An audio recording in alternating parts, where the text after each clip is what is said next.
भगवत गीता साक्षात भगवान की वाणी है। यह अर्जुन और भगवान श्री कृष्ण के बीच में हुआ दैवी संवाद है। ये संवाद आज से 5000 वर्ष पूर्व कुरुक्षेत्र नामक स्थान पर हुआ। भगवत गीता में जीवन के सभी महत्वपूर्ण प्रश्नों का उत्तर है, जैसे हम कौन हैं, भगवान कौन है, हमें कष्ट क्यों होते हैं, क्या पुनर्जन्म होता है, क्या अन्य ग्रहों पर जीवन है, हम कैसे इस जन्म और अगले जन्म में सुखी रह सकते हैं, हम कैसे भगवत धाम को जा सकते हैं। कोई पूछ सकता है कि कुरुक्षेत्र में हुए महान युद्ध जिसके दौरान भगवत गीता कही गई, उसका कारण क्या था। 5000 वर्ष पहले विचित्रवीर्य नामक एक महान राजा का देहांत हो गया। क्योंकि उसका बड़ा पुत्र धृतराष्ट्र जन्म से अंधा होने के कारण राज्यभार संभालने में असमर्थ था, अतः उसके छोटे भाई पांडु ने राज्य सिंहासन संभाला। पांडु की मृत्यु के बाद उसके 5 पुत्र, जो पांडवों के नाम से विख्यात थे, जो नियमानुसार राज्य के उत्तराधिकारी बने, लेकिन पांडव भी बालक ही थे, अतः धृतराष्ट्र ने स्वयं राज्यभार संभाला। धृतराष्ट्र के 100 पुत्र थे, जो कौरवों के नाम से जाने जाते थे।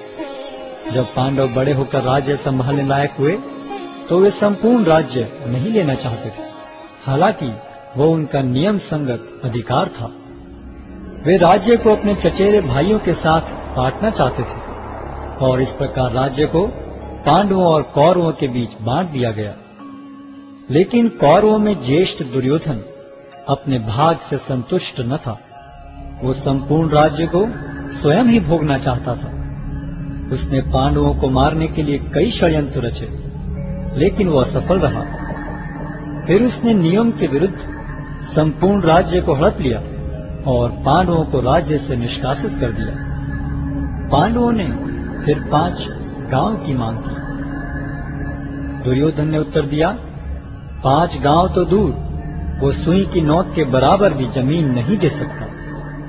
भगवान श्री कृष्ण ने जमीन के इस झगड़े को शांतिपूर्ण एवं अहिंसात्मक तरीके से सुलझाने का प्रस्ताव रखा, लेकिन दुर्योधन ने यह प्रस्ताव को अस्वीकार करते हुए पांडवों के प्रति युद्ध की घोषणा कर दी और इस प्रकार महाभारत का महान युद्ध अवश्यंभावी हो गया। युद्ध की तैयारी में अर्जुन और दुर्योधन दोनों ही भगवान श्री कृष्ण के पास सहायता मांगने गए।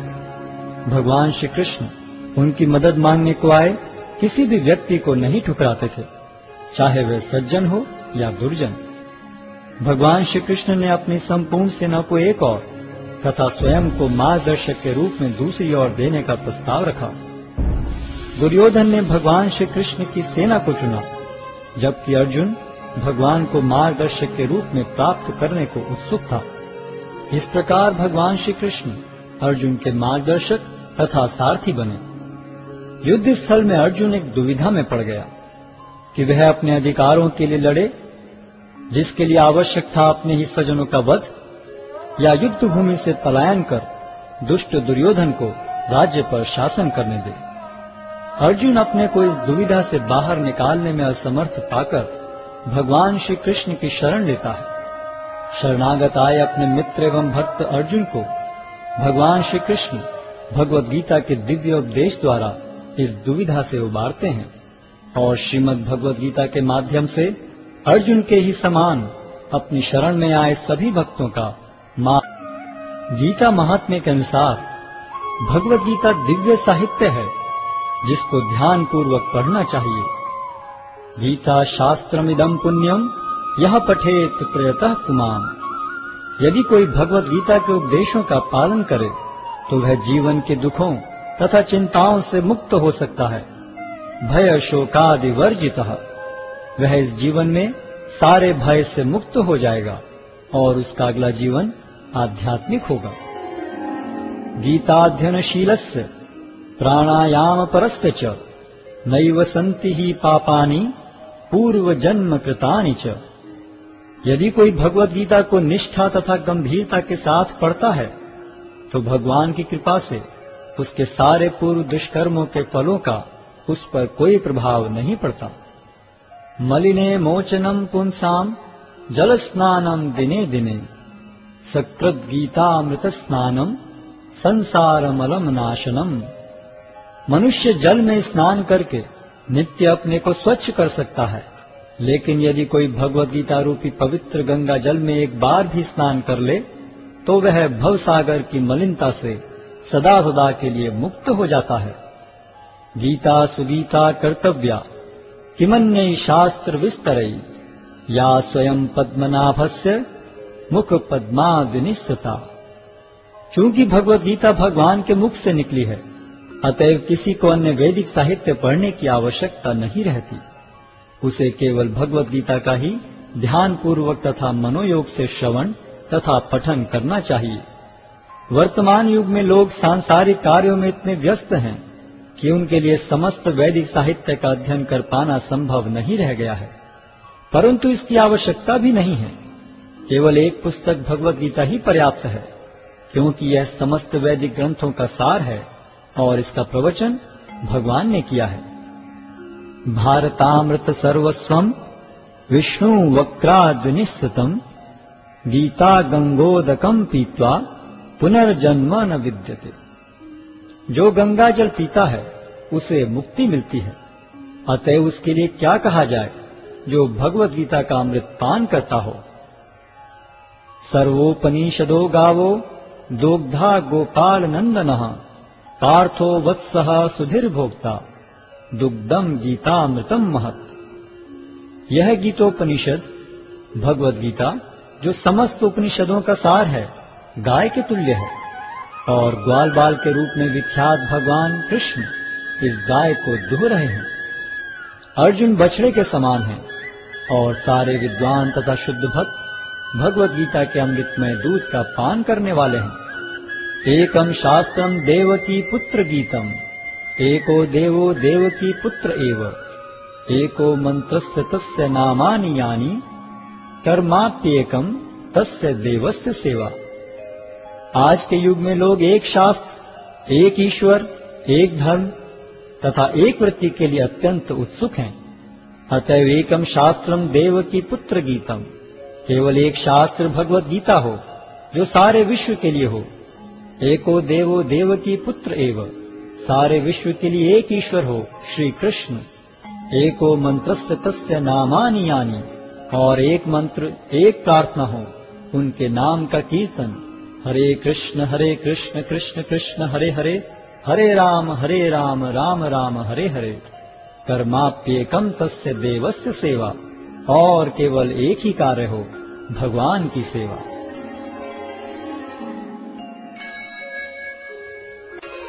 अध्याय 1 कुरुक्षेत्र के युद्ध स्थल में सैन्य निरीक्षण। धृतराष्ट्र ने कहा, हे संजय, धर्मभूमि कुरुक्षेत्र में युद्ध की इच्छा से एकत्र हुए मेरे तथा पांडु के पुत्रों ने क्या किया? संजय ने कहा, हे राजन, पांडु पुत्रों द्वारा सेना की व्यूह रचना देखकर राजा दुर्योधन अपने गुरु के पास गया और उसने ये शब्द कहे, हे आचार्य, पांडु पुत्रों की विशाल सेना को देखें, जिसे आपके बुद्धिमान शिष्य द्रुपद के पुत्र ने इतने कौशल से व्यवस्थित किया है। इस सेना में भीम तथा अर्जुन के समान युद्ध करने वाले अनेक वीर धनुर्धर हैं, यथा महारथी युयुधान, विराट तथा द्रुपद। इनके साथ ही धृष्टकेतु, चेकितान, काशीराज, पुरुजित, कुंतीभोज तथा शैब्य जैसे महान शक्तिशाली योद्धा भी हैं। पराक्रमी युधामन्यु, अत्यंत शक्तिशाली उत्तमौजा, सुभद्रा का पुत्र तथा द्रौपदी के पुत्र, ये सभी महारथी हैं। किंतु हे ब्राह्मण श्रेष्ठ, आपकी सूचना के लिए मैं अपनी सेना के उन नायकों के विषय में बताना चाहूंगा जो मेरी सेना को संचालित करने में विशेष रूप से निपुण हैं। मेरी सेना में स्वयं आप, भीष्म, कर्ण, कृपाचार्य, अश्वत्थामा, विकर्ण तथा सोमदत्त का पुत्र भूरिश्रवा आदि हैं, जो युद्ध में सदैव विजयी रहे हैं। ऐसे अनेक वीर भी हैं जो मेरे लिए अपना जीवन त्याग करने के लिए उद्यत हैं। वे विविध प्रकार के हथियारों से सुसज्जित हैं और युद्ध विद्या में निपुण हैं। हमारी शक्ति अपरिमेय है और हम सब पितामह द्वारा भली भांति संरक्षित हैं, जबकि पांडवों की शक्ति भीम द्वारा भली भांति संरक्षित होकर भी सीमित है। अतएव सैन्य व्यूह में अपने अपने मोर्चों पर खड़े रहकर आप सभी भीष्म पितामह को पूरी सहायता दें। तब कुरुवंश के वयोवृद्ध परम प्रतापी एवं वृद्ध पितामह ने सिंह गर्जन किसी ध्वनि करने वाले अपने शंख को उच्च स्वर में बजाया, जिससे दुर्योधन को हर्ष हुआ। तत्पश्चात शंख, नगाड़े, बिगुल, तुरही तथा सिंह सहसा एक साथ बज उठे। वह समवेत स्वर अत्यंत कोलाहलपूर्ण था। दूसरी ओर से श्वेत घोड़ों द्वारा खींचे जाने वाले विशाल रथ पर आसीन कृष्ण तथा अर्जुन ने अपने अपने दिव्य शंख बजाए। भगवान कृष्ण ने अपना पांचजन्य शंख बजाया, अर्जुन ने देवदत्त शंख तथा अति भौजी एवं अति मानवीय कार्य करने वाले भीम ने पौंड्र नामक भयंकर शंख बजाया। हे राजन, कुंती पुत्र राजा युधिष्ठिर ने अपना अनंत विजय नामक शंख बजाया तथा नकुल और सहदेव ने सुघोष एवं मणिपुष्पक शंख बजाए। महान धनुर्धर काशीराज, परम योद्धा शिखंडी, धृष्टद्युम्न, विराट, अजय सात्यकी, द्रुपद, द्रौपदी के पुत्र तथा सुभद्रा के महाबाहु पुत्र आदि सबों ने अपने अपने शंख बजाए। इन विभिन्न शंखों की ध्वनि कोलाहलपूर्ण बन गई, जो आकाश तथा पृथ्वी को शब्दायमान करती हुई धृतराष्ट्र के पुत्रों के हृदय को विदीर्ण करने लगी। उस समय हनुमान से अंकित ध्वजा लगे रथ पर आसीन पांडुपुत्र अर्जुन अपना धनुष उठाकर तीर चलाने के लिए उद्यत हुआ। हे राजन, धृतराष्ट्र के पुत्रों को व्यूह में खड़ा देखकर अर्जुन ने श्री कृष्ण से ये वचन कहे। अर्जुन ने कहा, हे अच्युत, कृपा करके मेरा रथ दोनों सेनाओं के बीच ले चलें, जिससे मैं यहाँ उपस्थित युद्ध की अभिलाषा रखने वालों को और शस्त्रों की इस महान परीक्षा में जिनसे मुझे संघर्ष करना है उन्हें देख सकूं।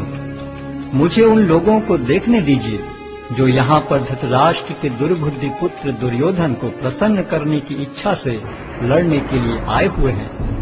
संजय ने कहा, हे भरतवंशी, अर्जुन द्वारा इस प्रकार संबोधित किए जाने पर भगवान कृष्ण ने दोनों दलों के बीच में उस उत्तम रथ को लाकर खड़ा कर दिया। भीष्म, द्रोण तथा विश्व भर के अन्य समस्त राजाओं के सामने भगवान ने कहा कि हे पार्थ, यहाँ पर एकत्र सारे कुरुओं को देखो। अर्जुन ने वहां पर दोनों पक्षों की सेनाओं के मध्य में अपने चाचा ताऊओं, पितामहों, गुरुओं, मामाओं, भाइयों, पुत्रों, पौत्रों, मित्रों, ससुरों और शुभ चिंतकों को भी देखा। जब कुंती पुत्र अर्जुन ने मित्रों तथा संबंधियों की इन विभिन्न श्रेणियों को देखा तो वह करुणा से अभिभूत हो गया और इस प्रकार बोला। अर्जुन ने कहा, हे कृष्ण, इस प्रकार युद्ध की इच्छा रखने वाले अपने मित्रों तथा संबंधियों को अपने समक्ष उपस्थित देखकर मेरे शरीर के अंग कांप रहे हैं और मेरा मुख सूखा जा रहा है। मेरा सारा शरीर कांप रहा है, मेरे रोंगटे खड़े हो रहे हैं, मेरा गांडीव धनुष मेरे हाथ से सरक रहा है और मेरी त्वचा जल रही है। मैं यहाँ अब और अधिक खड़ा रहने में असमर्थ हूँ। मैं अपने को भूल रहा हूँ और मेरा सिर चकरा रहा है। हे कृष्ण, मुझे तो केवल अमंगल के कारण दिख रहे हैं। हे कृष्ण, इस युद्ध में अपने ही स्वजनों का वध करने से न तो मुझे कोई अच्छाई दिखती है और न मैं उससे किसी प्रकार की विजय, राज्य या सुख की इच्छा रखता हूँ। हे गोविंद, हमें राज्य, सुख अथवा इस जीवन से क्या लाभ, क्योंकि जिन सारे लोगों के लिए हम उन्हें चाहते हैं वे ही इस युद्ध भूमि में खड़े हैं। हे मधुसूदन, जब गुरुजन, पितृगण, पुत्रगण, पितामह, मामा, ससुर, पौत्रगण, साले तथा अन्य सारे संबंधी अपना अपना धन एवं प्राण देने के लिए तत्पर हैं और मेरे समक्ष खड़े हैं, तो फिर मैं इन सब को क्यों मारना चाहूंगा, भले ही वे मुझे क्यों न मार डालें। हे जीवों के पालक, मैं इन सबों से लड़ने को तैयार नहीं, भले ही बदले में मुझे तीनों लोग क्यों न मिलते हों। इस पृथ्वी की तो बात ही छोड़ दें। भला धृतराष्ट्र के पुत्रों को मारकर हमें कौन सी प्रसन्नता मिलेगी। यदि हम ऐसे आतताइयों का वध करते हैं तो हम पर पाप चढ़ेगा अतः यह उचित नहीं होगा कि हम धृतराष्ट्र के पुत्रों तथा उनके मित्रों का वध करें। हे लक्ष्मीपति कृष्ण, इससे हमें क्या लाभ होगा और अपने ही कुटुंबियों को मारकर हम किस प्रकार सुखी हो सकते हैं। हे जनार्दन, यद्यपि लोक से अभिभूत चित्त वाले ये लोग अपने परिवार को मारने या अपने मित्रों से द्रोह करने में कोई दोष नहीं देखते, किंतु हम लोग जो परिवार के विनष्ट करने में अपराध देख सकते हैं, ऐसे पाप कर्मों में क्यों प्रवृत्त हों। कुल का नाश होने पर सनातन कुल परंपरा नष्ट हो जाती है और इस तरह शेष कुल भी अधर्म में प्रवृत्त हो जाता है। हे कृष्ण, जब कुल में अधर्म प्रमुख हो जाता है तो कुल की स्त्रियां दूषित हो जाती हैं और स्त्रीत्व के पतन से हे वृष्णिवंशी अवांछित संतानें उत्पन्न होती हैं। अवांछित संतानों की वृद्धि से निश्चय ही परिवार के लिए तथा पारिवारिक परंपरा को विनष्ट करने वालों के लिए नारकीय जीवन उत्पन्न होता है। ऐसे पतित कुलों के पुरखे गिर जाते हैं, क्योंकि उन्हें जल तथा पिंडदान देने की क्रियाएं समाप्त हो जाती हैं। जो लोग कुल परंपरा को विनष्ट करते हैं और इस तरह अवांछित संतानों को जन्म देते हैं, उनके दुष्कर्मों से समस्त प्रकार की सामुदायिक योजनाएं तथा पारिवारिक कल्याण कार्य विनष्ट हो जाते हैं। हे प्रजापालक कृष्ण, मैंने गुरु परंपरा से सुना है कि जो लोग कुल धर्म का विनाश करते हैं वे सदैव नरक में वास करते हैं। ओहो, कितने आश्चर्य की बात है कि हम सब जघन्य पाप कर्म करने के लिए उद्यत हो रहे हैं। राज्य सुख भोगने की इच्छा से प्रेरित होकर हम अपने ही संबंधियों को मारने पर तुले हैं। यदि शस्त्रधारी धृतराष्ट्र के पुत्र मुझ निहत्थे तथा रणभूमि में प्रतिरोध न करने वाले को मारें तो यह मेरे लिए श्रेयस्कर होगा। संजय ने कहा, युद्ध भूमि में इस प्रकार कहकर अर्जुन ने अपना धनुष तथा बाण एक ओर रख दिया और शोक संतप्त चित्त से रथ के आसन पर बैठ गया।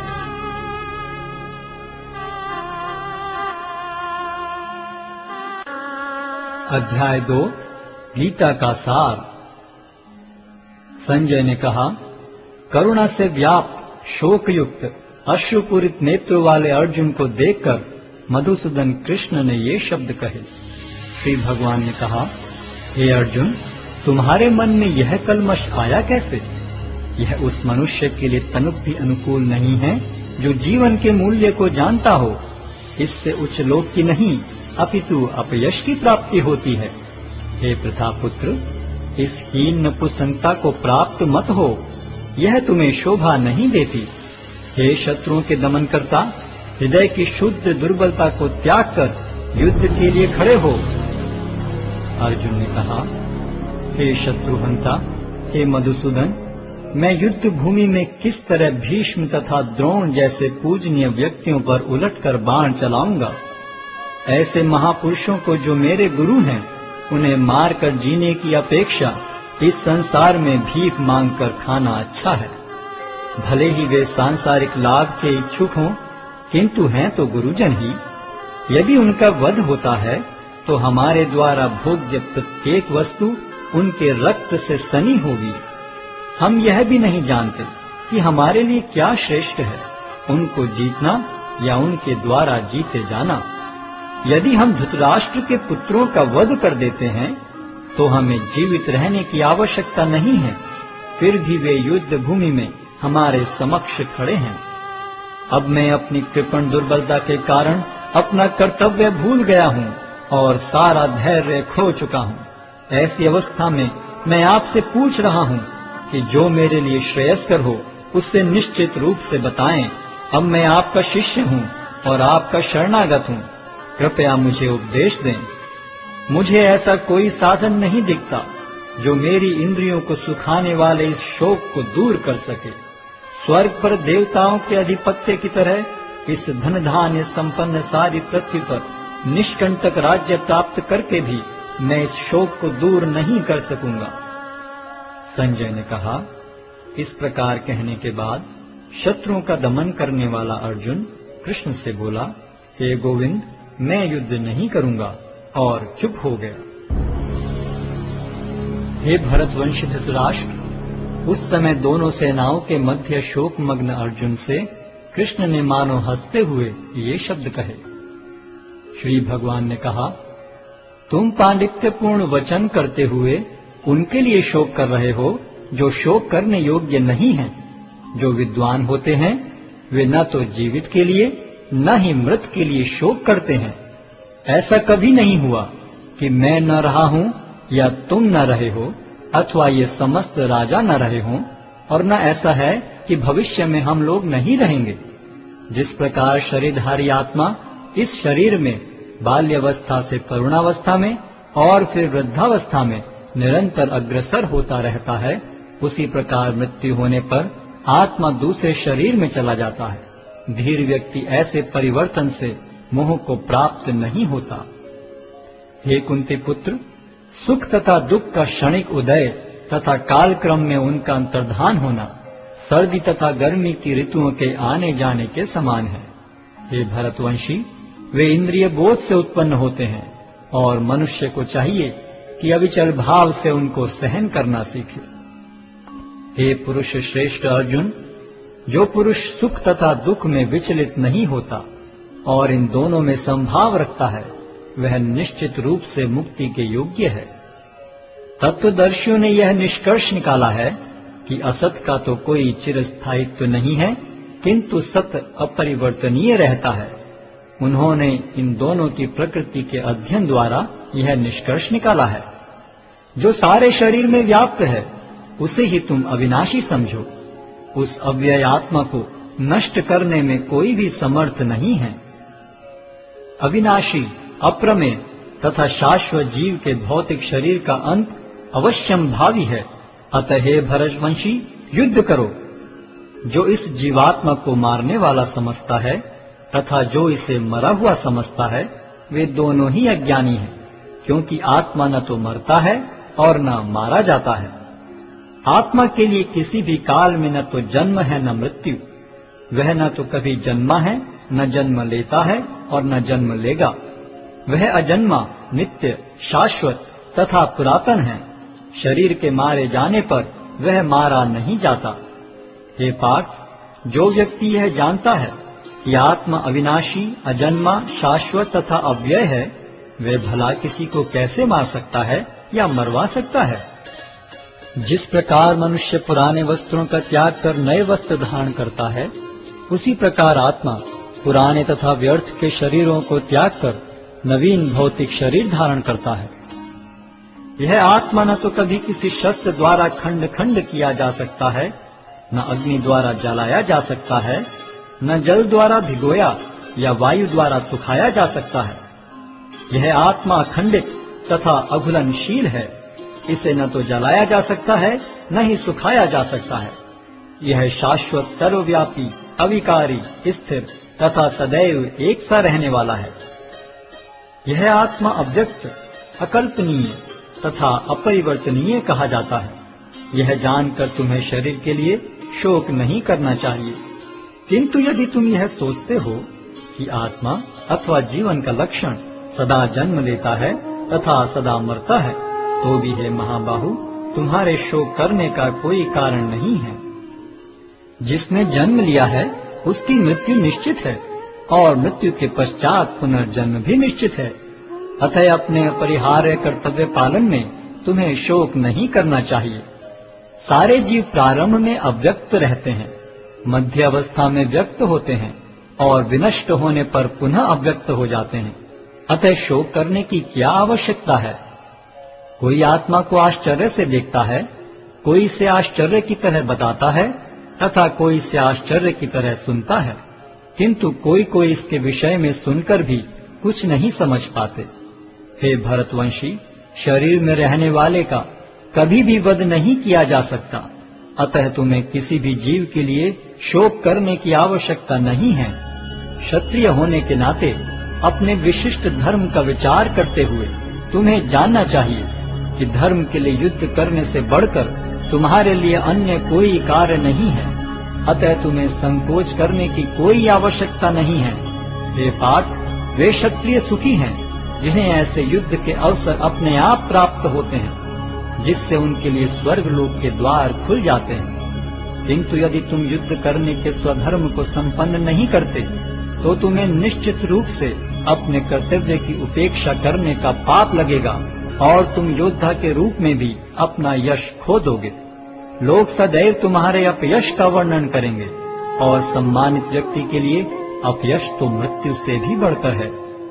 जिन जिन महान योद्धाओं ने तुम्हारे नाम तथा यश को सम्मान दिया है, वे सोचेंगे कि तुमने डर के मारे युद्ध भूमि छोड़ दी है और इस तरह वे तुम्हें तुच्छ मानेंगे। तुम्हारे शत्रु अनेक प्रकार के कटु शब्दों से तुम्हारा वर्णन करेंगे और तुम्हारी सामर्थ्य का उपहास करेंगे। तुम्हारे लिए इससे दुखदाई और क्या हो सकता है। हे कुंती पुत्र, तुम यदि युद्ध में मारे जाओगे तो स्वर्ग प्राप्त करोगे, या यदि तुम जीत जाओगे तो पृथ्वी के साम्राज्य का भोग करोगे। अतः दृढ़ संकल्प करके खड़े हो और युद्ध करो। तुम सुख या दुख, हानि या लाभ, विजय या पराजय का विचार किए बिना युद्ध के लिए युद्ध करो। ऐसा करने पर तुम्हें कोई पाप नहीं लगेगा। यहाँ मैंने वैश्लेषिक अध्ययन द्वारा इस ज्ञान का वर्णन किया है। अब निष्काम भाव से कर्म करना बता रहा हूँ, उसे सुनो। हे प्रताप पुत्र, तुम यदि ऐसे ज्ञान से कर्म करोगे तो तुम कर्मों के बंधन से अपने को मुक्त कर सकते हो। इस प्रयास में न तो हानि होती है न ही ह्रास, अपितु इस पथ पर की गई अल्प प्रगति भी महान भय से रक्षा कर सकती है। जो इस मार्ग पर चलते हैं वे प्रयोजन में दृढ़ रहते हैं और उनका लक्ष्य भी एक होता है। हे कुरुनंदन, जो दृढ़ प्रतिज्ञ नहीं है उनकी बुद्धि अनेक शाखाओं में विभक्त रहती है।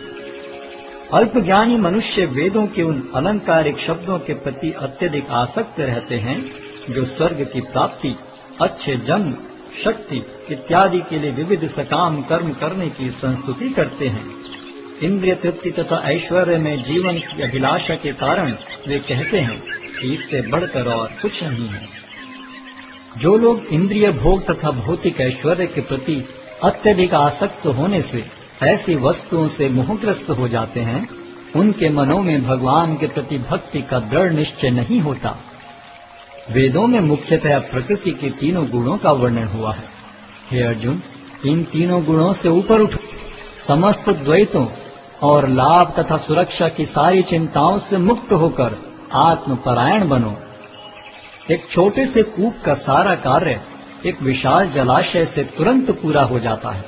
इसी प्रकार वेदों के आंतरिक तात्पर्य जानने वाले को उनके सारे प्रयोजन सिद्ध हो जाते हैं। तुम्हें अपना कर्म करने का अधिकार है, किंतु कर्म के फलों के तुम अधिकारी नहीं हो। तुम न तो कभी अपने आप को अपने कर्मों के फलों का कारण मानो, न ही कर्म न करने में कभी आसक्त हो। हे अर्जुन, जय अथवा पराजय की समस्त आसक्ति त्याग कर समभाव से अपना कर्म करो, ऐसी समता योग कहलाती है। हे धनंजय, भक्ति के द्वारा समस्त गर्हित कर्मों से दूर रहो और उसी भाव से भगवान की शरण ग्रहण करो। जो व्यक्ति अपने सकाम कर्म फलों को भोगना चाहते हैं वे कृपण हैं। भक्ति में संलग्न मनुष्य इस जीवन में ही अच्छे तथा बुरे कार्यों से अपने को मुक्त कर लेता है। अतः योग के लिए प्रयत्न करो, क्योंकि सारा कार्य कौशल यही है।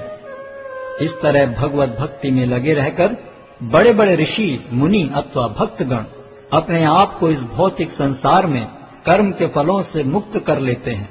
इस प्रकार वे जन्म मृत्यु के चक्र से छूट जाते हैं और भगवान के पास जाकर उस अवस्था को प्राप्त करते हैं जो समस्त दुखों से परे है।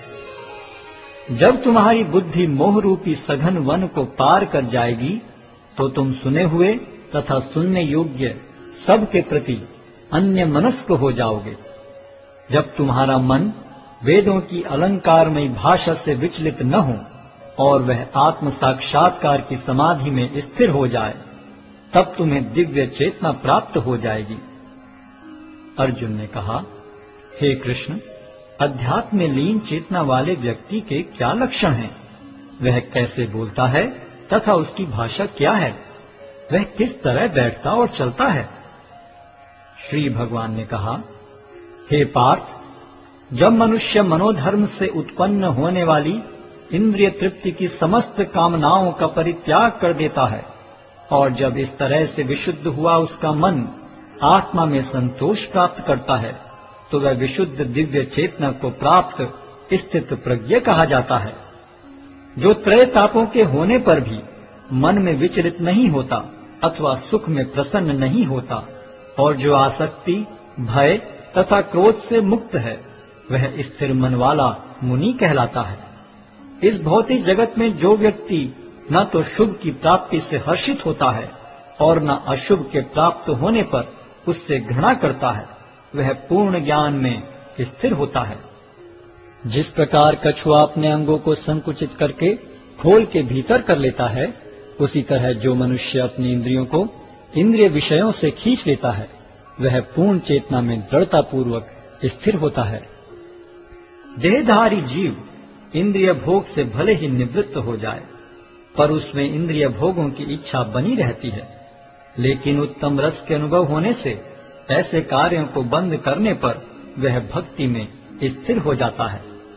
हे अर्जुन, इंद्रियां इतनी प्रबल तथा वेगवान हैं कि वे उस विवेकी पुरुष के मन को भी बलपूर्वक हर लेती हैं, जो उन्हें वश में करने का प्रयत्न करता है। जो इंद्रियों को पूर्णतया वश में रखते हुए इंद्रिय संयम करता है और अपनी चेतना को मुझ में स्थिर कर देता है, वह मनुष्य स्थिर बुद्धि कहलाता है।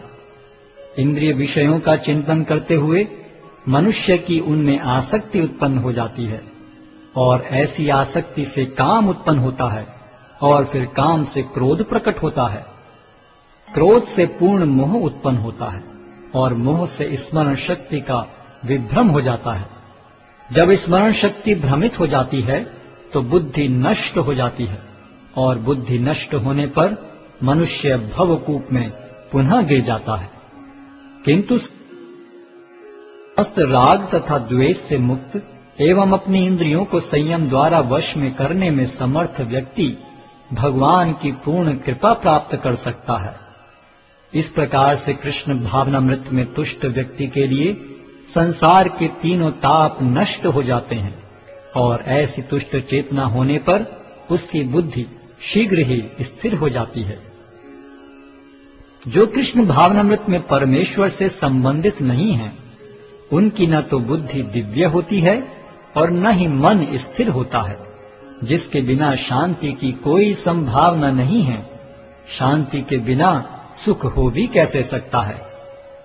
जिस प्रकार पानी में तैरती नाव को प्रचंड वायु दूर बहा ले जाती है, उसी प्रकार विचरणशील इंद्रियों में से कोई एक जिस पर मन निरंतर लगा रहता है, मनुष्य की बुद्धि को हर लेती है। अतः हे महाबाहु, जिस पुरुष की इंद्रियां अपने अपने विषयों से सब प्रकार से विरत होकर उसके वश में है, उसी की बुद्धि निस्संदेह स्थिर है। जो सब जीवों के लिए रात्रि है, वह आत्म संयमी के जागने का समय है, और जो समस्त जीवों के जागने का समय है, वह आत्मनिरीक्षक मुनि के लिए रात्रि है।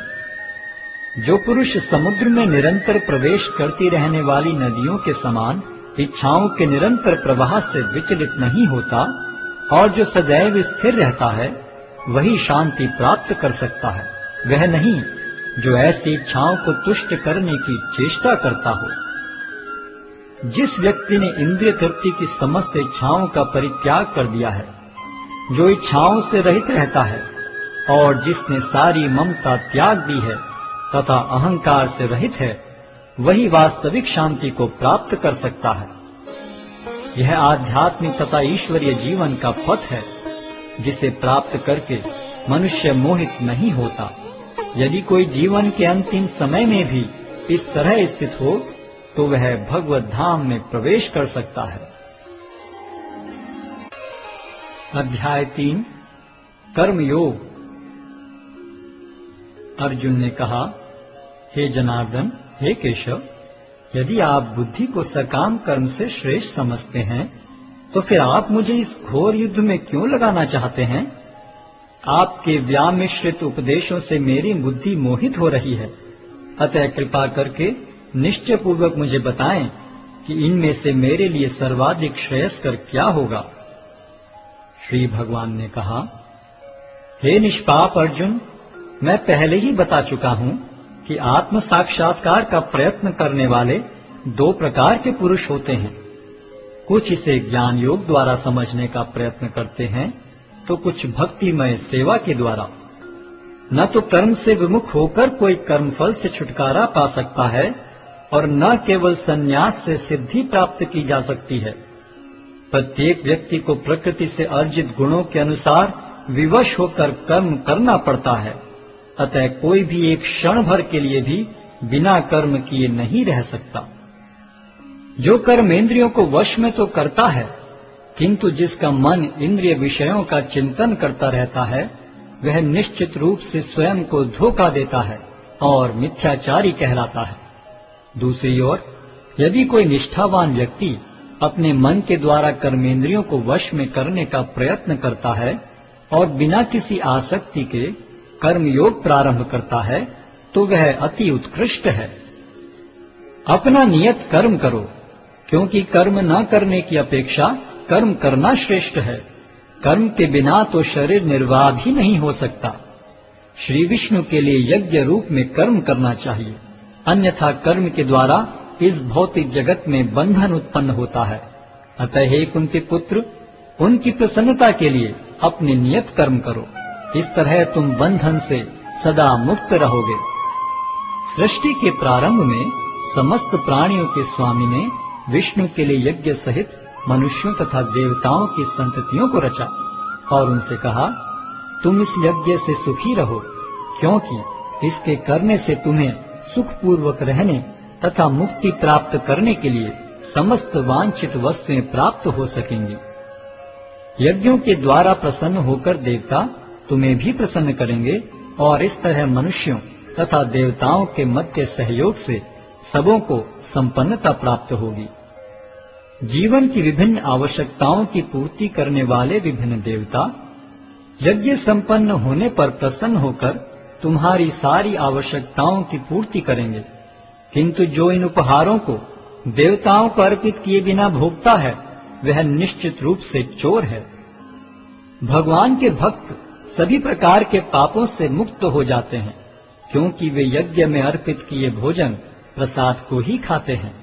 अन्य लोग जो अपने इंद्रिय सुख के लिए भोजन बनाते हैं, वे निश्चित रूप से पाप खाते हैं। सारे प्राणी अन्न पर आश्रित हैं, जो वर्षा से उत्पन्न होता है। वर्षा यज्ञ संपन्न करने से होती है और यज्ञ नियत कर्मों से उत्पन्न होता है। वेदों में नियमित कर्मों का विधान है और ये वेद साक्षात श्री भगवान से प्रकट हुए हैं। फलतः सर्वव्यापी ब्रह्म यज्ञ कर्मों में सदा स्थित रहता है। हे प्रिय अर्जुन, जो मानव जीवन में इस प्रकार वेदों द्वारा स्थापित यज्ञ चक्र का पालन नहीं करता, वह निश्चय ही पाप में जीवन व्यतीत करता है। ऐसा व्यक्ति केवल इंद्रियों की तुष्टि के लिए व्यर्थ ही जीवित रहता है। किंतु जो व्यक्ति आत्मा में ही आनंद लेता है तथा जिसका जीवन आत्म साक्षात्कार युक्त है और जो अपने में ही पूर्णतया संतुष्ट रहता है, उसके लिए कुछ कारणीय कर्तव्य नहीं होता। स्वरूप सिद्ध व्यक्ति के लिए न तो अपने नियत कर्मों को करने की आवश्यकता रह जाती है, न ऐसा कर्म न करने का कोई कारण ही रह जाता है। उसे किसी अन्य जीव पर निर्भर रहने की आवश्यकता भी नहीं रह जाती। अतः कर्मफल में आसक्त हुए बिना मनुष्य को अपना कर्तव्य समझकर निरंतर कर्म करते रहना चाहिए, क्योंकि अनासक्त होकर कर्म करने से उसे पर ब्रह्म की प्राप्ति होती है। जनक जैसे राजाओं ने केवल नियत कर्मों को करने से ही सिद्धि प्राप्त की। अतः सामान्य जनों को शिक्षित करने की दृष्टि से तुम्हें कर्म करना चाहिए। महापुरुष जो जो आचरण करता है, सामान्य व्यक्ति उसी का अनुसरण करते हैं। वह अपने अनुसरणीय कार्यों से जो आदर्श प्रस्तुत करता है, संपूर्ण विश्व उसका अनुसरण करता है। हे प्रथापुत्र, तीनों लोकों में मेरे लिए कोई भी कर्म नियत नहीं है। न मुझे किसी वस्तु का अभाव है और न आवश्यकता ही है, तो भी मैं नियत कर्म करने में तत्पर रहता हूँ। क्योंकि यदि मैं नियत कर्मों को सावधानी पूर्वक न करूं, तो हे पार्थ, यह निश्चित है कि सारे मनुष्य मेरे पथ का ही अनुगमन करेंगे। यदि मैं नियत कर्म न करूं तो ये सारे लोग नष्ट हो जाएंगे। तब मैं अवांछित जन समुदाय को उत्पन्न करने का कारण हो जाऊंगा और इस तरह संपूर्ण प्राणियों की शांति का विनाशक बनूंगा। जिस प्रकार अज्ञानी जन फल की आसक्ति से कार्य करते हैं, उसी तरह विद्वान जनों को चाहिए कि वे लोगों को उचित पथ पर ले जाने के लिए अनासक्त रहकर कार्य करें।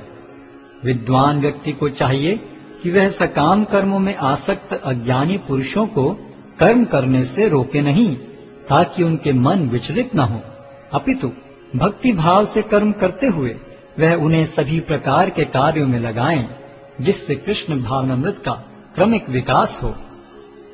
जीवात्मा अहंकार के प्रभाव से मोहग्रस्त होकर अपने आप को समस्त कर्मों का कर्ता मान बैठता है, जबकि वास्तव में वे प्रकृति के तीनों गुणों द्वारा संपन्न किए जाते हैं। हे महाबाहो, भक्ति भाव में कर्म तथा सकाम कर्म के भेद को भली भांति जानते हुए जो परम सत्य को जानने वाला है, वह कभी भी अपने आप को इंद्रियों में तथा इंद्रिय तृप्ति में नहीं लगाता। माया के गुणों से मोहग्रस्त होने पर अज्ञानी पुरुष पूर्णतया भौतिक कार्यों में संलग्न रहकर उनमें आसक्त हो जाते हैं। यद्यपि उनके ये कार्य उनमें ज्ञानाभाव के कारण अधम होते हैं, किंतु ज्ञानी को चाहिए कि उन्हें विचलित न करे। अतः हे अर्जुन, अपने सारे कार्यों को मुझ में समर्पित करके मेरे पूर्ण ज्ञान से युक्त होकर लाभ की आकांक्षा से रहित, स्वामित्व के किसी दावे के बिना तथा आलस्य से रहित होकर युद्ध करो। जो व्यक्ति मेरे आदेशों के अनुसार अपना कर्तव्य करते रहते हैं और ईर्ष्या रहित होकर इस उपदेश का श्रद्धा पूर्वक पालन करते हैं, वे सकाम कर्मों के बंधन से मुक्त हो जाते हैं। किंतु जो ईर्ष्यावश इन उपदेशों की उपेक्षा करते हैं और इनका पालन नहीं करते, उन्हें समस्त ज्ञान से रहित, दिग्भ्रमित तथा सिद्धि के प्रयासों में नष्ट भ्रष्ट समझना चाहिए। ज्ञानी पुरुष भी अपनी प्रकृति के अनुसार कार्य करता है, क्योंकि सभी प्राणी तीनों गुणों से प्राप्त अपनी प्रकृति का ही अनुसरण करते हैं। भला दमन से क्या हो सकता है?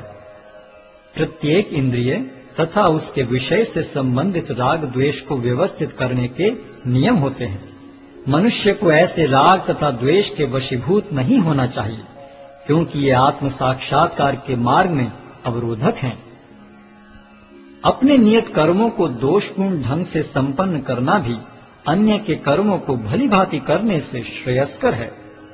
स्वीय कर्मों को करते हुए मरना पराये कर्मों में प्रवृत्त होने की अपेक्षा श्रेष्ठतर है, क्योंकि अन्य किसी के मार्ग का अनुसरण भयावह होता है। अर्जुन ने कहा, हे कृष्णवंशी, मनुष्य न चाहते हुए भी पाप कर्मों के लिए प्रेरित क्यों होता है? ऐसा लगता है कि उसे बलपूर्वक उनमें लगाया जा रहा हो। श्री भगवान ने कहा, हे अर्जुन, इसका कारण रजोगुण के संपर्क से उत्पन्न काम है, जो बाद में क्रोध का रूप धारण करता है और जो इस संसार का सर्वभक्षी पापी शत्रु है। जिस प्रकार अग्नि धुएं से, दर्पण धूल से अथवा भ्रूण गर्भाशय से आवृत रहता है, उसी प्रकार जीवात्मा इस काम की विभिन्न मात्राओं से आवृत रहता है। इस प्रकार ज्ञान में जीवात्मा की शुद्ध चेतना उसके काम रूपी नित्य शत्रु से ढकी रहती है, जो कभी भी तुष्ट नहीं होता और अग्नि के समान जलता रहता है। इंद्रियां, मन तथा बुद्धि इस काम के निवास स्थान हैं। इनके द्वारा यह काम जीवात्मा के वास्तविक ज्ञान को ढककर उसे मोहित कर लेता है। इसलिए हे भरतवंशियों में श्रेष्ठ अर्जुन, प्रारंभ में ही इंद्रियों को वश में करके इस पाप के महान प्रतीक काम का दमन करो और ज्ञान तथा आत्म साक्षात्कार के इस विनाशकर्ता का वध करो। कर्मेंद्रियां जड़ पदार्थों की अपेक्षा श्रेष्ठ हैं। मन इंद्रियों से बढ़कर है, बुद्धि मन से भी उच्च है और वह आत्मा बुद्धि से भी बढ़कर है। इस प्रकार हे महाबाहु अर्जुन, अपने आप को भौतिक इंद्रियों, मन तथा बुद्धि से परे जानकर और मन को सावधान आध्यात्मिक बुद्धि से स्थिर करके आध्यात्मिक शक्ति द्वारा इस काम रूपी दुर्जय शत्रु को जीतो। अध्याय 4 दिव्य ज्ञान। भगवान श्री कृष्ण ने कहा, मैंने इस अमर योग विद्या का उपदेश सूर्यदेव विवस्वान को दिया, और विवस्वान ने मनुष्यों के पिता मनु को उपदेश दिया, और मनु ने इसका उपदेश इक्ष्वाकु को दिया। आज मेरे द्वारा वही यह प्राचीन योग यानी परमेश्वर के साथ अपने संबंध का विज्ञान तुमसे कहा जा रहा है, क्योंकि तुम मेरे भक्त तथा मित्र हो। अतः तुम इस विज्ञान के दिव्य रहस्य को समझ सकते हो। इस प्रकार यह परम विज्ञान गुरु परंपरा द्वारा प्राप्त किया गया, और राज ऋषियों ने इसी विधि से इसे समझा, किंतु कालक्रम में यह परंपरा छिन्न हो गई। अतः यह विज्ञान यथारूप में लुप्त हो गया लगता है। अर्जुन ने कहा, सूर्यदेव विवस्वान आपसे पहले हो चुके हैं, तो फिर मैं कैसे समझूं कि प्रारंभ में भी आपने उन्हें इस विद्या का उपदेश दिया था? श्री भगवान ने कहा, तुम्हारे तथा मेरे अनेकानेक जन्म हो चुके हैं। मुझे तो उन सब का स्मरण है, किंतु हे परम तप, तुम्हें उनका स्मरण नहीं रह सकता है। यद्यपि मैं अजन्मा तथा विनाशी हूँ, और यद्यपि मैं समस्त जीवों का स्वामी हूँ, तो भी प्रत्येक युग में मैं अपने आदि दिव्य रूप में प्रकट होता हूँ। हे भरतवंशी, जब भी और जहाँ भी धर्म का पतन होता है और अधर्म की प्रधानता होने लगती है, तब तब मैं अवतार लेता हूँ। भक्तों का उद्धार करने, दुष्टों का विनाश करने तथा धर्म की फिर से स्थापना करने के लिए मैं हर युग में प्रकट होता हूँ। हे अर्जुन, जो मेरे आविर्भाव तथा कर्मों की दिव्य प्रकृति को जानता है, वह इस शरीर को छोड़ने पर इस भौतिक संसार में पुनः जन्म नहीं लेता, अपितु मेरे सनातन धाम को प्राप्त होता है। आसक्ति, भय तथा क्रोध से मुक्त होकर, मुझ में पूर्णतया तन्मय होकर और मेरी शरण में आकर बहुत से व्यक्ति भूतकाल में मेरे ज्ञान से पवित्र हो चुके हैं। इस प्रकार से उन सबों ने मेरे प्रति दिव्य प्रेम को प्राप्त किया है। जिस भाव से सारे लोग मेरी शरण ग्रहण करते हैं, उसी के अनुरूप मैं उन्हें फल देता हूँ। हे पार्थ, प्रत्येक व्यक्ति सभी प्रकार से मेरे पथ का अनुगमन करता है। इस संसार में मनुष्य सकाम कर्मों में सिद्धि चाहते हैं, फलस्वरूप वे देवताओं की पूजा करते हैं। निस्संदेह संसार में मनुष्य को सकाम कर्म का फल शीघ्र प्राप्त होता है। प्रकृति के तीनों गुणों और उनसे संबद्ध कर्म के अनुसार मेरे द्वारा मानव समाज के 4 विभाग रचे गए। यद्यपि मैं इस व्यवस्था का सृष्टा हूँ, किंतु तुम यह जान लो कि मैं इतने पर भी अव्यय अकर्ता हूँ। मुझ पर किसी कर्म का प्रभाव नहीं पड़ता, न ही मैं कर्म फल की कामना करता हूँ। जो मेरे संबंध में सत्य को जानता है, वह भी कर्मों के फल के पाश में नहीं बंधता। प्राचीन काल में समस्त मुक्त आत्माओं ने मेरी दिव्य प्रकृति को जान करके ही कर्म किया। अतः तुम्हें चाहिए कि उनके पद चिन्हों का अनुसरण करते हुए अपने कर्तव्य का पालन करो। कर्म क्या है और अकर्म क्या है, इसे निश्चित करने में बुद्धिमान व्यक्ति भी मोहग्रस्त हो जाते हैं। अतः मैं तुमको बताऊंगा कि कर्म क्या है, जिसे जानकर तुम सारे अशुभ से मुक्त हो सकोगे। कर्म की बारीकियों को समझना अत्यंत कठिन है। अतः मनुष्य को चाहिए कि वह यह ठीक से जाने कि कर्म क्या है, विकर्म क्या है और अकर्म क्या है। जो मनुष्य कर्म में अकर्म और अकर्म में कर्म देखता है, वह सभी मनुष्यों में बुद्धिमान है और सब प्रकार के कर्मों में प्रवृत्त रहकर भी दिव्य स्थिति में रहता है। जिस व्यक्ति का प्रत्येक प्रयास इंद्रिय तृप्ति की कामना से रहित होता है, उसे पूर्ण ज्ञानी समझा जाता है। उसे ही साधु पुरुष ऐसा करता कहते हैं, जिसने पूर्ण ज्ञान की अग्नि से कर्म फलों को भस्मसात कर दिया है। अपने कर्म फलों की सारी आसक्ति को त्याग कर सदैव संतुष्ट तथा स्वतंत्र रहकर वह सभी प्रकार के कार्यों में व्यस्त रहकर भी कोई सकाम कर्म नहीं करता। ऐसा ज्ञानी पुरुष पूर्ण रूप से संयमित मन तथा बुद्धि से कार्य करता है, अपनी संपत्ति के सारे स्वामित्व को त्याग देता है और केवल शरीर निर्वाह के लिए कर्म करता है। इस तरह कार्य करता हुआ वह पाप रूपी फलों से प्रभावित नहीं होता है। जो स्वतः होने वाले लाभ से संतुष्ट रहता है, जो द्वंद्व से मुक्त है और ईर्ष्या नहीं करता, जो सफलता तथा असफलता दोनों में स्थिर रहता है, वह कर्म करता हुआ भी कभी बंधता नहीं। जो पुरुष प्रकृति के गुणों के प्रति अनासक्त है और जो दिव्य ज्ञान में पूर्णतया स्थित है, उसके सारे कर्म ब्रह्म में लीन हो जाते हैं। जो व्यक्ति कृष्ण भावनामृत में पूर्णतया लीन रहता है, उसे अपने आध्यात्मिक कर्मों के योगदान के कारण अवश्य ही भगवत धाम की प्राप्ति होती है, क्योंकि उसमें हवन आध्यात्मिक होता है और हवि भी आध्यात्मिक होती है। कुछ योगी विभिन्न प्रकार के यज्ञों द्वारा देवताओं की भली भांति पूजा करते हैं और कुछ परब्रह्म रूपी अग्नि में आहुति डालते हैं। इनमें से कुछ विशुद्ध ब्रह्मचारी श्रवणादि क्रियाओं तथा इंद्रियों को मन के नियंत्रण रूपी अग्नि में स्वाहा कर देते हैं, तो दूसरे लोग इंद्रिय विषयों को इंद्रियों की अग्नि में स्वाहा कर देते हैं।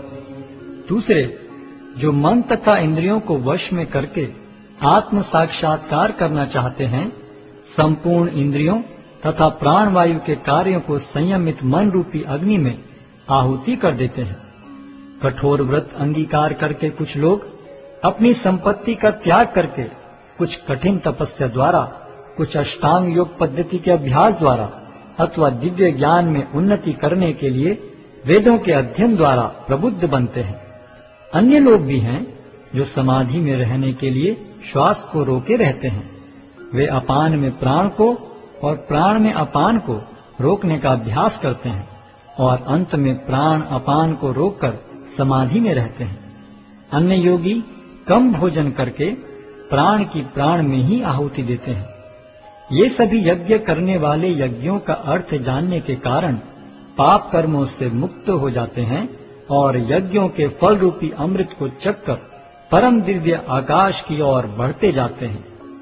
हे कुरुश्रेष्ठ, जब यज्ञ के बिना मनुष्य इस लोक में या तो इस जीवन में ही सुखपूर्वक नहीं रह सकता, तो फिर अगले जन्म में कैसे रह सकेगा? ये विभिन्न प्रकार के यज्ञ वेद सम्मत हैं और ये सभी विभिन्न प्रकार के कर्मों से उत्पन्न हैं। इन्हें इस रूप में जानने पर तुम मुक्त हो जाओगे। हे परम तप, द्रव्य यज्ञ से ज्ञान यज्ञ श्रेष्ठ है। हे पार्थ, अंततो गत्वा सारे कर्म यज्ञों का अवसान दिव्य ज्ञान में होता है। तुम गुरु के पास जाकर सत्य को जानने का प्रयास करो, उनसे विनीत होकर जिज्ञासा करो और उनकी सेवा करो। स्वरूप सिद्ध व्यक्ति तुम्हें ज्ञान प्रदान कर सकते हैं, क्योंकि उन्होंने सत्य का दर्शन किया है। स्वरूप सिद्ध व्यक्ति से वास्तविक ज्ञान प्राप्त कर चुकने पर तुम पुनः कभी ऐसे मोह को प्राप्त नहीं होगे, क्योंकि इस ज्ञान के द्वारा तुम देख सकोगे कि सभी जीव परमात्मा के अंश स्वरूप हैं, अर्थात वे सब मेरे हैं। यदि तुम्हें समस्त पापियों में भी सर्वाधिक पापी समझा जाए, तो भी तुम दिव्य ज्ञान रूपी नाव में स्थित होकर दुख सागर को पार करने में समर्थ होगे। जैसे प्रज्वलित अग्नि ईंधन को भस्म कर देती है, उसी तरह हे अर्जुन, ज्ञान रूपी अग्नि भौतिक कर्मों के समस्त फलों को जला डालती है। इस संसार में दिव्य ज्ञान के समान कुछ भी उदात्त तथा शुद्ध नहीं है। ऐसा ज्ञान समस्त योग का परिपक्व फल है। जो व्यक्ति भक्ति में सिद्ध हो जाता है, वह यथा समय अपने अंतर में इस ज्ञान का आस्वादन करता है।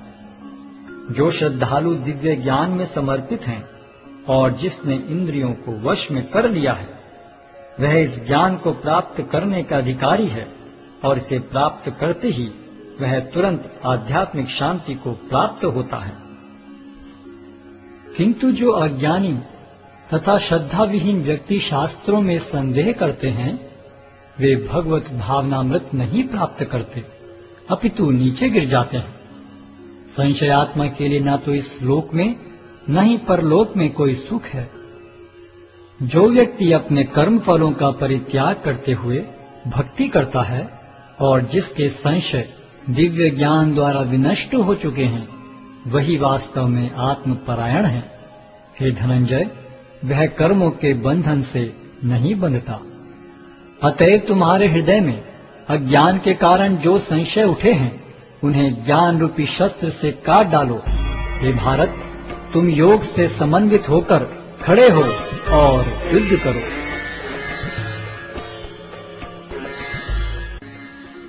अध्याय 5 कर्मयोग, कृष्ण भावना भावित कर्म। अर्जुन ने कहा, हे कृष्ण, पहले आप मुझसे कर्म त्यागने के लिए कहते हैं और फिर भक्ति पूर्वक कर्म करने का आदेश देते हैं। क्या आप अब कृपा करके निश्चित रूप से मुझे बताएंगे कि इन दोनों में से कौन अधिक लाभप्रद है? श्री भगवान ने उत्तर दिया, मुक्ति के लिए तो कर्म का परित्याग तथा भक्तिमय कर्म दोनों ही उत्तम हैं, किंतु इन दोनों में से कर्म के परित्याग से भक्ति युक्त कर्म श्रेष्ठ है।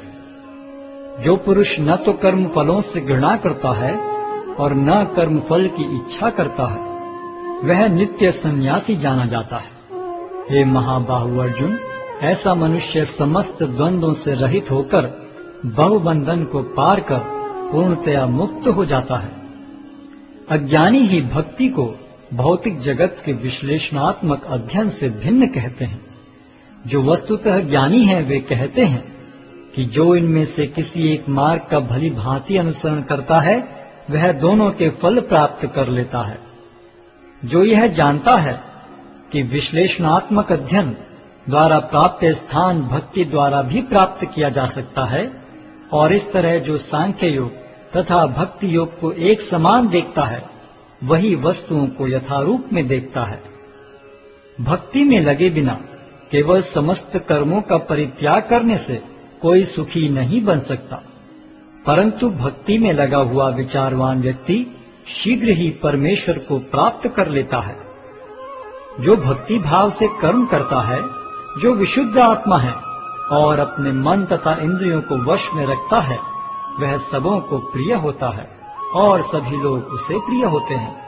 ऐसा व्यक्ति कर्म करता हुआ भी कभी नहीं बंधता। दिव्य भावनामृत युक्त पुरुष देखते, सुनते, स्पर्श करते, सूंघते, खाते, चलते फिरते, सोते तथा श्वास लेते हुए भी अपने अंतर में सदैव यही जानता रहता है कि वास्तव में वह कुछ भी नहीं करता।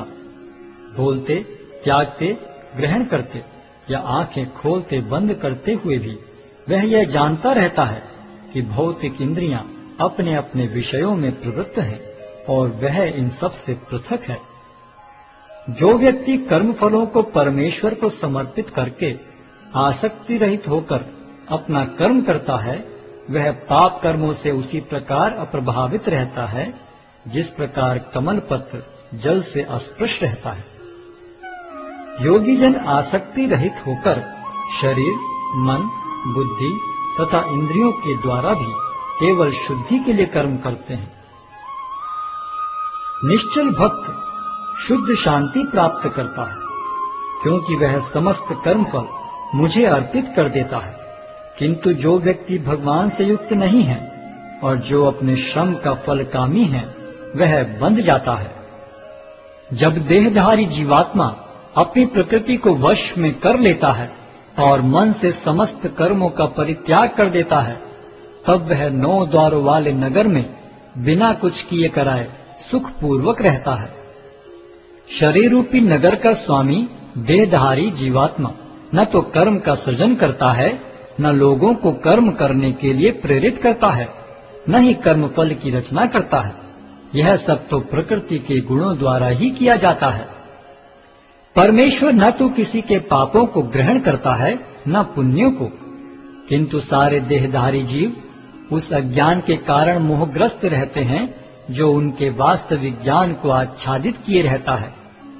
किंतु जब कोई उस ज्ञान से प्रबुद्ध होता है जिससे अविद्या का विनाश होता है, तो उसके ज्ञान से सब कुछ उसी तरह प्रकट हो जाता है जैसे दिन में सूर्य से सारी वस्तुएं प्रकाशित हो जाती हैं। जब मनुष्य की बुद्धि, मन, श्रद्धा तथा शरण सब कुछ भगवान में स्थिर हो जाते हैं, तभी वह पूर्ण ज्ञान द्वारा समस्त कलमश से शुद्ध होता है और मुक्ति के पथ पर अग्रसर होता है। विनम्र साधु पुरुष अपने वास्तविक ज्ञान के कारण एक विद्वान तथा विनीत ब्राह्मण, गाय, हाथी, कुत्ता तथा चांडाल को समान दृष्टि से देखते हैं। जिनके मन एकत्व तथा समता में स्थिर हैं, उन्होंने जन्म तथा मृत्यु के बंधनों को पहले ही जीत लिया है। वे ब्रह्म के समान निर्दोष हैं और सदा ब्रह्म में ही स्थित रहते हैं। जो न तो प्रिय वस्तु को पाकर हर्षित होता है और न अप्रिय को पाकर विचलित होता है, जो स्थिर बुद्धि है, जो मोह रहित है और भगवद विद्या को जानने वाला है, वह पहले से ही ब्रह्म में स्थित रहता है। ऐसा मुक्त पुरुष भौतिक इंद्रिय सुख की ओर आकृष्ट नहीं होता, अपितु सदैव समाधि में रहकर अपने अंतर में आनंद का अनुभव करता है। इस प्रकार स्वरूप सिद्ध व्यक्ति पर ब्रह्म में एकाग्र चित्त होने के कारण असीम सुख भोगता है। बुद्धिमान मनुष्य दुख के कारणों में भाग नहीं लेता, जो कि भौतिक इंद्रियों के संसर्ग से उत्पन्न होते हैं। हे कुंती पुत्र, ऐसे भोगों का आदि तथा अंत होता है, अतः चतुर व्यक्ति उनमें आनंद नहीं लेता।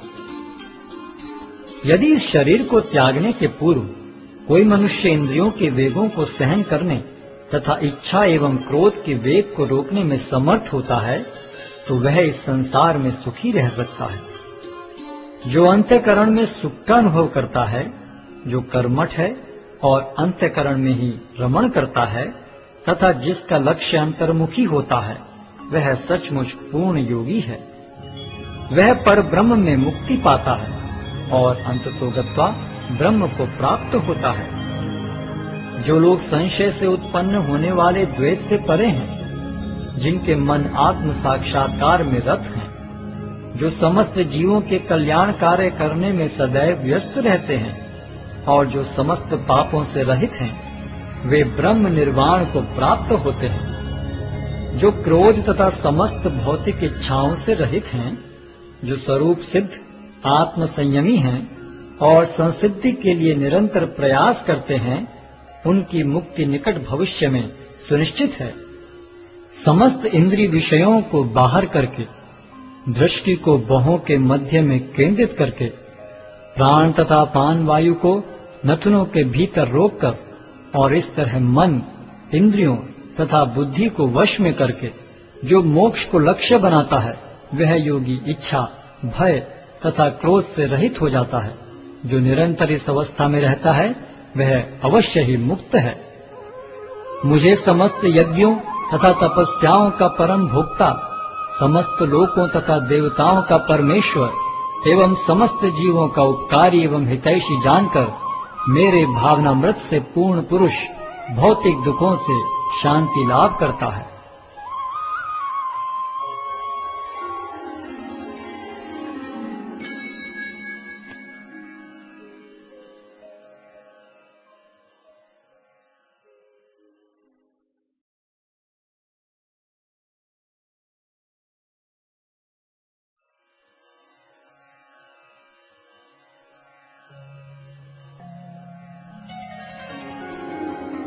अध्याय 6 ध्यान योग।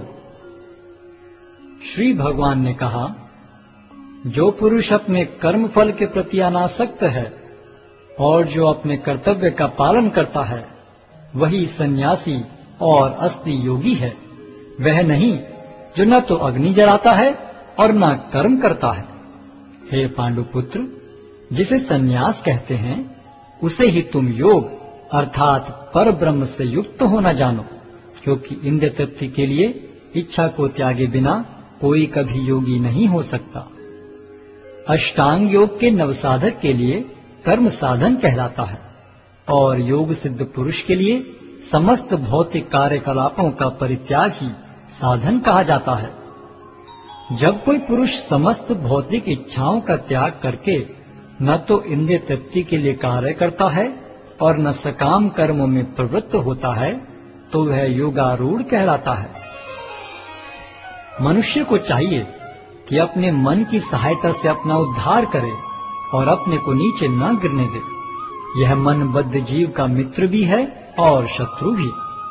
जिसने मन को जीत लिया है उसके लिए मन सर्वश्रेष्ठ मित्र है, किंतु जो ऐसा नहीं कर पाया उसके लिए मन सबसे बड़ा शत्रु बना रहेगा। जिसने मन को जीत लिया है उसने पहले ही परमात्मा को प्राप्त कर लिया है, क्योंकि उसने शांति प्राप्त कर ली है। ऐसे पुरुष के लिए सुख दुख, सर्दी गर्मी एवं मान अपमान एक से हैं। वह व्यक्ति आत्म साक्षात्कार को प्राप्त तथा योगी कहलाता है, जो अपने अर्जित ज्ञान तथा अनुभूति से पूर्णतया संतुष्ट रहता है। ऐसा व्यक्ति अध्यात्म को प्राप्त तथा जितेंद्रिय कहलाता है। वह सभी वस्तुओं को, चाहे वे कंकड़ हो, पत्थर हो या कि सोना, एक समान देखता है।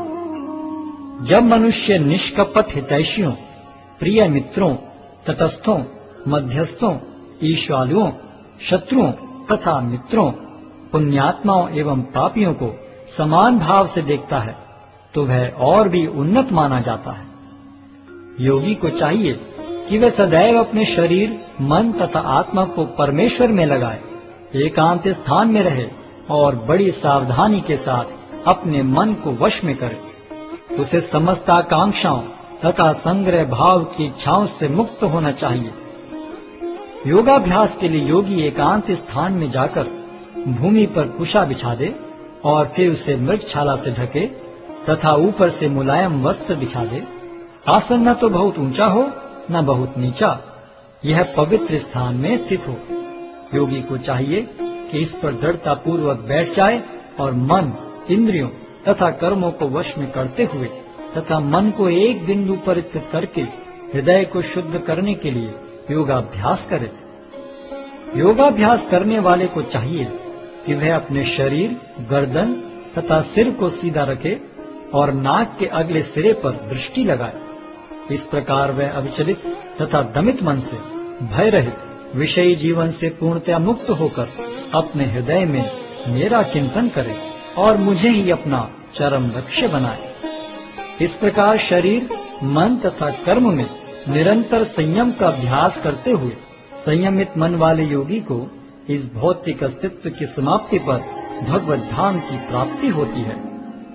हे अर्जुन, जो अधिक खाता है या बहुत कम खाता है, जो अधिक सोता है अथवा जो पर्याप्त नहीं सोता, उसके योगी बनने की कोई संभावना नहीं है। जो खाने, सोने, आमोद प्रमोद तथा काम करने की आदतों में नियमित रहता है, वह योगाभ्यास द्वारा समस्त भौतिक क्लेशों को नष्ट कर सकता है। जब योगी योगाभ्यास द्वारा अपने मानसिक कार्यकलापों को वश में कर लेता है और अध्यात्म में स्थित हो जाता है, अर्थात समस्त भौतिक इच्छाओं से रहित हो जाता है, तब वह योग में सुस्थिर कहा जाता है। जिस प्रकार वायु रहित स्थान में दीपक हिलता डुलता नहीं, उसी तरह जिस योगी का मन वश में होता है, वह आत्म तत्व के ध्यान में सदैव स्थिर रहता है। सिद्धि की अवस्था में, जिसे समाधि कहते हैं, मनुष्य का मन योगाभ्यास के द्वारा भौतिक मानसिक क्रियाओं से पूर्णतः संयमित हो जाता है। इस सिद्धि की विशेषता यह है कि मनुष्य शुद्ध मन से अपने को देख सकता है और अपने आप में आनंद उठा सकता है। उस आनंदमय स्थिति में वह दिव्य इंद्रियों द्वारा असीम दिव्य सुख में स्थित रहता है। इस प्रकार स्थापित मनुष्य कभी सत्य से विपत नहीं होता और इस सुख की प्राप्ति हो जाने पर वह इससे बड़ा कोई दूसरा लाभ नहीं मानता। ऐसी स्थिति को पाकर मनुष्य बड़ी से बड़ी कठिनाई में भी विचलित नहीं होता। यह निस्संदेह भौतिक संसर्ग से उत्पन्न होने वाले समस्त दुखों से वास्तविक मुक्ति है। मनुष्य को चाहिए कि संकल्प तथा श्रद्धा के साथ योगाभ्यास में लगे और तब से विचलित न हो। उसे चाहिए कि मनोधर्म से उत्पन्न समस्त इच्छाओं को निरपवाद रूप से त्याग दे और इस प्रकार मन के द्वारा सभी ओर से इंद्रियों को वश में करे। धीरे धीरे क्रमशः पूर्ण विश्वास पूर्वक बुद्धि के द्वारा समाधि में स्थित होना चाहिए और इस प्रकार मन को आत्मा में ही स्थित करना चाहिए और अन्य कुछ भी नहीं सोचना चाहिए। मन अपनी चंचलता तथा अस्थिरता के कारण जहाँ कहीं भी विचरण करता हो, मनुष्य को चाहिए कि उसे वहां से खींचे और अपने वश में लाए। जिस योगी का मन मुझ में स्थिर रहता है, वह निश्चय ही दिव्य सुख की सर्वोच्च सिद्धि प्राप्त करता है। वह रजोगुण से परे हो जाता है। वह परमात्मा के साथ अपनी गुणात्मक एकता को समझता है और इस प्रकार अपने समस्त विगत कर्मों के फल से निवृत्त हो जाता है। इस प्रकार योगाभ्यास में निरंतर लगा रहकर आत्म संयमी योगी समस्त भौतिक कर्म से मुक्त हो जाता है और भगवान की दिव्य प्रेम भक्ति में परम सुख प्राप्त करता है। वास्तविक योगी समस्त जीवों